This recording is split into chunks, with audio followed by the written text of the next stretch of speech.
On the Art of Prolonging Life was written by a Dr. Huseland, probably the soundest psyche in Germany, in 1797, finishing up 8 years of study on the theme.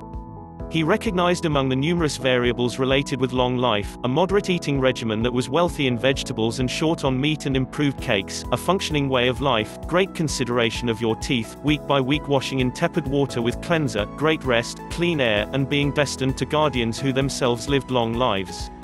Close to the finish of his exposition, interpreted for the American Review, the specialist contemplatively estimated that human life might be drawn out to twofold the degree of what should be its current cut-off points, without losing movement and handiness. By Huseland's evaluations, half of all youngsters conceived would kick the bucket before their 10th birthday celebration, an alarmingly high death rate. In any case, if the youngster could go through the test of endurance of youth loaded with smallpox, measles, rubella, and other youth illnesses, they stood a reasonable chance of making it right to their mid-30s. In perfect conditions, Huseland thought it conceivable that a lifetime could extend for a long time. Is there more to these cases than the whimsical creative mind of an 18th century specialist? James Vorpal doesn't thoroughly consider it of the inquiry. Future is expanding more than 2 years consistently, he says.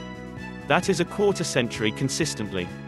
As executive of the Laboratory of Survival and Longevity at the Max Planck Institute for Demographic Research in Rostock, Germany, Vorpal considers lifespan and endurance in human and creature populaces. He reveals to me that the example of enhancements to mortality has moved enormously in the previous 100 years. Prior to 1950, the vast majority of the additions in future were made by battling the high newborn child mortality that Huseland noted. From that point forward, notwithstanding, it's been the over 60s and most as of late the over 80s who've seen the best reductions in mortality. At the end of the day, we are not simply enduring adolescence in more noteworthy numbers, we're living longer, much more. Age complex. Around the world, the quantity of centenarians, individuals beyond 110 years old, is anticipated to expand increase somewhere in the range of 2010 and 2050. As Huseland affirmed, a solid part in whether you'll live to see this achievement lies in the age of your folks, that is, there is a hereditary segment to long life.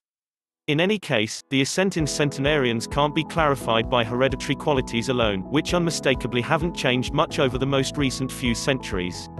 Or maybe, it's a large group of upgrades to our lives that in total improve our odds of living longer and more grounded, a significant number of which reverberation the variables distinguished by Huseland. The reasons incorporate better human services, improving clinical medications, general well-being estimates like cleaner water and air, better instruction, and improved ways of life, for example, houses that are warm and dry. For the most part it's down to having more medication and cash, says Vorpal. Regardless, the additions offered by better medicinal services and day-to-day environments despite everything leave numerous individuals disappointed, and the craving for ever expansion treatments gives no indication of lessening. One well-known methodology is caloric limitation. During the 1930s, analysts saw that mice benefited from a close starvation diet lived far longer than those permitted to eat until full. An ensuing report on rhesus monkeys likewise demonstrated this, yet this was repudiated by a 20-year-long examination by the U.S. National Institute on Aging, which found that despite the fact that rhesus monkeys kept on a calorie-limited eating routine created age-related illnesses somewhat later than controls, they didn't live longer by and large. The creators noticed that however caloric limitation in enduring creatures gave a few advantages, these were dependent upon an unpredictable transaction of hereditary qualities, nourishment and ecological elements. Another extraordinary expectation is resveratrol, a substance created normally by plants, quite in the skin of grapes. Regardless of whether vineyards can be said to conceal the wellspring of youth, nonetheless, stays far-fetched. The compound has been noted to create comparable medical advantages to caloric limitation in creature models, however so far, no examination has indicated that taking resveratrol can expand human life expectancy. No restrictions. In any case, for what reason do we age by any stretch of the imagination? Consistently we endure harm and don't splendidly fix it, clarifies Vorpal, and this gathering of unrepaired harm is the thing that causes age-related ailment. It's not an attribute that is shared by every living life form. Hydra, for instance, a gathering of straightforward, jellyfish-like animals, can fix practically all the harm they endure, and promptly quagmire cells that are too harmed to even think about healing. In people, it's harmed cells like these that can offer ascent to dangerous tumors. Hydras distribute assets essentially toward fix, instead of propagation, says Vorpal. People, on the other hand, fundamentally direct assets toward propagation. It's an alternate endurance system at an animal group's level. Humans may live quick beyond words, yet our enormous ripeness permits us to beat these high death rates. Since baby mortality is so low, there's actually no compelling reason to channel such huge numbers of assets into generation, says Vorpal. Try to upmanage fix as opposed to occupying that vitality into getting fat. In principle that should be conceivable, however no one has any thought regarding how to do it. If the consistent accumulation of harm to our phones can be captured, supposed unimportant senescence, at that point maybe we won't have an upper age limit.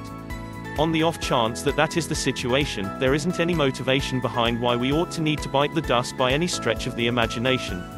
It is awesome to get to a reality where all demise is discretionary.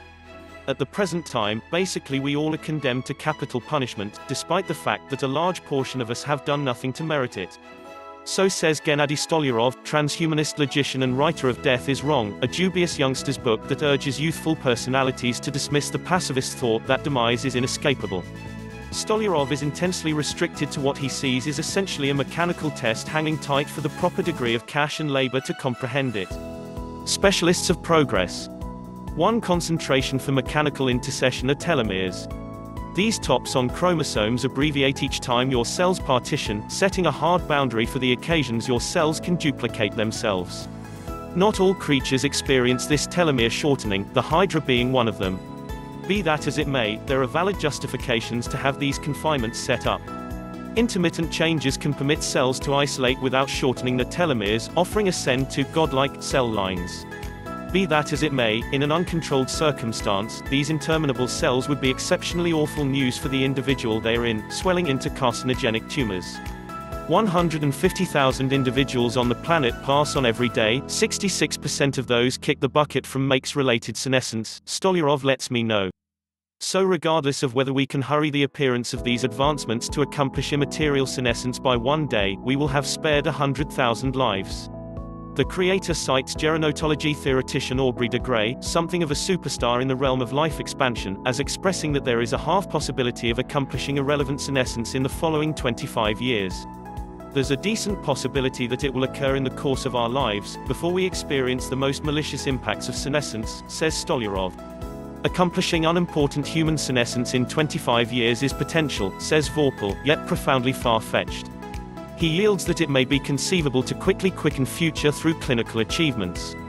In any case, he cautions that similarly, there might be troubles later on that we don't envision. Malady, monetary emergency, and environmental change may cause increments in mortality, he says. Stolyarov is wanting to encourage a little sparkle of expectation into an interminable fire. What I believe is important right presently is a decided push to drastically quicken the pace of innovative advancement, he says.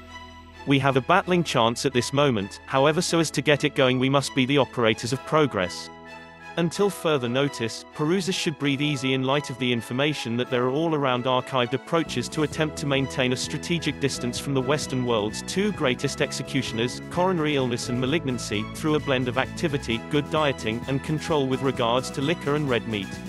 Not many of us really figure out how to live by these rules, maybe on the grounds that we think a shorter life loaded up with rich food and wine is a commendable exchange. Which prompts the problem, if interminable life was conceivable, okay, be happy to address the cost.